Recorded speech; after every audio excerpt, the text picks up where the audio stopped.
पुण्यात आणखी एक जमीन घोटाळा उघड झाला आहे। पुण्यातील निगडी येथील डेक्कन असोसिएशनची जमीन संस्थेच्या विश्वस्तांनी विकल्याचा आरोप माहिती अधिकार कार्यकर्ते विजय कुमार यांनी केला आहे। अजित पवार यांची शिवाजीनगरमध्ये ज्या इमारतीमध्ये पत्रकार परिषद झाली त्या इमारती संदर्भात विजय कुमार यांनी पत्रकार परिषद घेऊन ही माहिती समोर आणली। पार्थ पवारांशी पुण्यात निगडी जमिनीचा आणखी एक घोटाळा या निमित्तानं समोर आला। विजय कुमार यांनी ही माहिती दिली। पुण्यातील डेक्कन शुगर टेक्नॉलॉजी असोसिएशन ही 1936 साली स्थापन झालेली संस्था। या संस्थेच्या अर्ध्या जागेवर राष्ट्रवादी काँग्रेसचे कार्यालय उभे आहे। धर्मादाय आयुक्तांनी डेक्कन शुगर टेक्नॉलॉजी असोसिएशनला या संस्थेला त्यांची जागा भाड्याने देण्यास परवानगी देण्यात आली होती, मात्र या संस्थेच्या विश्वस्तांनी ती जागा विकली असा आरोप माहिती अधिकार कार्यकर्ते विजय कुमार यांनी केला आहे। डेक्कन शुगर टेक्नॉलॉजी असोसिएशन या संस्थेची जागा विकसित करण्यासाठी या संस्थेने साहिल प्रधान या व्यक्तीला पॉवर ऑफ अटर्नी दिली। हा साहिल प्रधान तोच आहे जो मुंडवा जमीन घोटाळा प्रकरणात हामिडिया कंपनी आणि शीतल तेजवानी यांच्यात जो करार झाला आहे त्या व्यवहारात साहिल प्रधान हा मूळ साक्षीदार आहे। यातून उपमुख्यमंत्री अजित पवार यांचे पुत्र पार्थ पवार यांचा या प्रकरणात सहभाग दिसून असल्याचा दावा विजय कुमार यांनी केलाय। कल्पवृक्ष प्लांटेशन या कंपनीने ही जागा विकसित केली आहे। तसेच कल्पवृक्ष प्लांटेशन कंपनीचे संचालक आणि सुनेत्रा पवार या इतरही कंपन्यांमध्ये एकत्रित संचालक आहेत असं विजय कुमार यांनी सांगितलं। ही जागा 60 वर्षाच्या भाड्याने देण्यास परवानगी देण्यात आली होती, मात्र प्रत्यक्षात या जागी ही जागा विकसित करून ही जागा विकण्यात आली।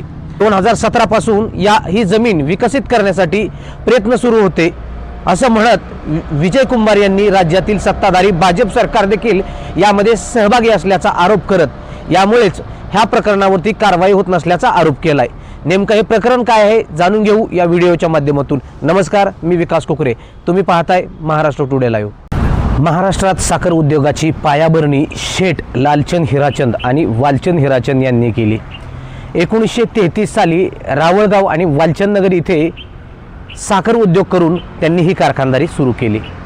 मात्र साखर उद्योग काळाच्या कसोटीवर टिकवायचा असेल तर साखर उद्योगातील नवनवीन तंत्रज्ञान देखील या उद्योगानं आत्मसात करायला हवं ही दूरदृष्टी असलेल्या लालचंद हिराचंद यांनी ओळखले। त्या काळी साखर उद्योगातील आधुनिक तंत्रज्ञान ब्रिटिश आणि युरोपियन देशांकडे होतं।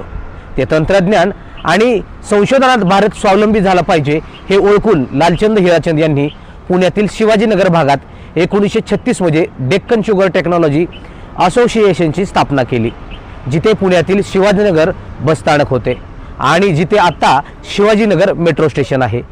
तिथली 30,000 स्क्वेअर फूट जागा या संस्थेच्या मालकीची झाली। त्यापैकी पुढच्या बाजूला असलेल्या जागेवर संस्थेची इमारत उभी राहिली, तर पाठीमागची तेवढीच जागा ही मोकळी ठेवण्यात आली। वालचंद हिराचंद हे 1936 पासून ते 1950 पर्यंत या संस्थेचे अध्यक्ष राहिले।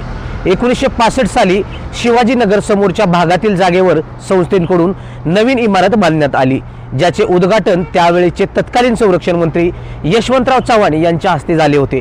त्यानंतर या संस्थेच्या पाठीमागच्या मोकळ्या जागेमध्ये 2011 मध्ये आणखी एक इमारत बांधण्यात आली, ज्याचे उद्घाटन तत्कालीन कृषी मंत्री शरद पवार यांच्या हस्ते करण्यात आले होते। महाराष्ट्र, गुजरात आणि कर्नाटकमध्ये या संस्थेच्या शाखा आहेत। साखर उद्योगाबद्दल शास्त्रीय आणि तांत्रिक ज्ञान वाढीस लागावे हा या संस्थेचा मूळ उद्देश आहे। संस्थेचे जवळपास 2200 सदस्य आहेत। संस्थेतून 4 कृषी विद्यापीठाचे कुलगुरू, 35 डॉक्टर्स आणि 14 पेक्षा अधिक पदवीधारक तयार केले गेलेत। संस्थेला सरकारकडून कोणतीही आर्थिक मदत मिळत नाही, तर सदस्यांकडून होणारी मदत, जाहिरात आणि इतर मार्गाने संस्थेला अर्थपुरवठा होतो। सध्या SB भांड हे या संस्थेचे अध्यक्ष आहेत, तर रोहन शिरगावकर हे उपाध्यक्ष आहेत, तर MK पटेल हे गुजरातमधून उपाध्यक्ष। डेक्कन शुगर टेक्नॉलॉजीची ही जागा मिळवण्यासाठी पद्धतशीरपणे प्रयत्न झाल्याचा आरोप विजय कुमार यांनी केला। आधी DTHच्या विश्वस्तांकडून कल्पवृक्ष या कंपनीला समोरच्या बाजू असलेल्या 30,000 स्क्वेअर मीटर पैकी 15,000 स्क्वेअर मीटर जागा ही 60 वर्षाच्या भाडेकराराने धर्मादाय आयुक्ताच्या परवानगीने देण्यात आली। संस्था आर्थिक अडचणीत असल्याने हा व्यवहार केल्याचं आणि संस्थेला त्यातून काही कोटी रक्कम मिळाल्याचं सांगण्यात आलं। धर्मादाय आयुक्तांचा आदेश भाड्याने देण्याचा म्हणजेच लीज डीडचा होता। प्रत्यक्षात मात्र या संस्थेकडून ती जागा कल्पवृक्ष या कंपनीला विकण्यात आली। कल्पवृक्ष कंपनीने तिथे 13 मजली इमारत उभारली। 63,000 स्क्वेअर फूट कमर्शियल जागी त्या ठिकाणी निर्माण झाली। बांधकामासाठी 4 FSI भेटला, त्यापैकी खालच्या मजल्यावर राष्ट्रवादी काँग्रेसचे पक्ष कार्यालय आहे, तर वरचे मजले हे कमर्शियल रेंट विकण्यात आलेले आहेत. पार्थ पवार यांची अमेडिया कंपनी आणि शीतल तेजवानी यांच्यात करार होऊन अमेडिया कंपनीला तेजवानीकडून पॉवर ऑफ अटर्नी देण्यात आली होती. त्या व्यवहारामध्ये साहिल प्रधान हा साक्षीदार होता. तशी नोंद व्यवहाराच्या कागदपत्रांमध्ये आहे. त्याच साहिल प्रधानला डेक्कन शुगर टेक्नॉलॉजीकडून कल्पवृक्ष या कंपनीबरोबर व्यवहार करण्यासाठी पॉवर ऑफ अटर्नी देण्यात आली. यावेळी कुंभारांनी मात्र बेनामी कंपन्या स्थापन करून त्या माध्यमातून ठराविकच संचालक सर्व कंपन्यांमध्ये नेमले जातात आणि अशा प्रकारे गैरव्यवहार केले जातात असा आरोप केला. महारेरा यांनी देखील या जागेची संबंधित प्रकरणाची दखल घेऊन हा प्रकल्प स्थगित ठेवण्यात यावा असं सांगितलं आहे. प्रकल्पाचे बँक खाते गोठवण्यात आले असून प्रवर्तकांनी प्रकल्पाचे अनुपालन पूर्ण करेपर्यंत प्रवर्तकास खरेदीसोबत साठे करार आणि विक्री करार करण्यास मनाई करण्यात आलेली आहे. कल्पवृक्ष यांनी अनंतवन हा प्रकल्प या ठिकाणी उभा केला असून शासनाच्या विरोधात लढणाऱ्या कंपनीच्या प्रकल्पामध्ये राज्याच्या उपमुख्यमंत्र्यांच्या पक्षाचे कार्यालय असणे हे कितपत योग्य आहे असा सवाल कुंभार यांनी उपस्थित केला. त्यामुळे या प्रकरणाचा सखोल तपास केला जावा अशी मागणी कुंभार यांनी केली असून राज्य सरकार या प्रकरणाकडे गांभीर्याने पाहणार का आणि या प्रकरणी योग्य ती चौकशी करून कारवाई करणार का हे पाहणं महत्त्वाचं ठरणार आहे. तुर्तास इथेच थांबू.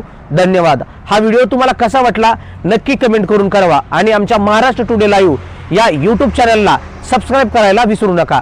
धन्यवाद.